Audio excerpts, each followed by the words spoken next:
इंतखाबी निशान हमसे छीना गया। हमारे साथ सलूक ये हो रहा है कि हमारा निशान भी ले लिया गया।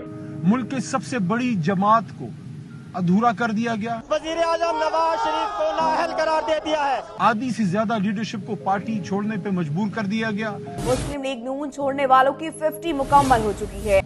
फाउंडिंग चेयरमैन जेल में है। साबिक वजीर आजम नवाज शरीफ के 2 रेफरेंसेस में वारंट गिरफ्तारी जारी कर दिए हैं। सदर पाकिस्तान तहरीक इंसाफ परवेज इलाही साहब जेल में हैं। अब से कुछ देर पहले शहबाज शरीफ को लाहौर हाई कोर्ट से गिरफ्तार कर लिया गया है। डॉक्टर यास्मीन राशिदा साहिबा जेल में हैं। नैब टीम ने मरियम नवाज को गिरफ्तार कर लिया है। फॉर्मर पंजाब के सदर और हमारे इंतहाई सीनियर रहनुमा वो सब जेल में हैं। अपने नाज़रीन को एक बार फिर बताते हैं, हमजा शहबाज को अदालत से गिरफ्तार कर लिया गया है। मुस्लिम लीग नून के रहनुमा राना सनाउल्लाह को एंटी नारकोटिक्स फोर्स ने हिरासत में ले लिया है। अहम खबर से आपको आगाह कर रहे हैं। आपको बताएंगे ख्वाजा साद रफीक को गिरफ्तार कर लिया गया है। नून लीग के रहनुमा अताउल्लाह तारड़ को डस्का से गिरफ्तार कर लिया गया है। नैब ने मुस्लिम लीग नून के सीनियर रहनुमा ख्वाजा आसिफ को गिरफ्तार कर लिया है। कैप्टन रिटायर्ड सफदर को गिरफ्तार कर लिया गया है।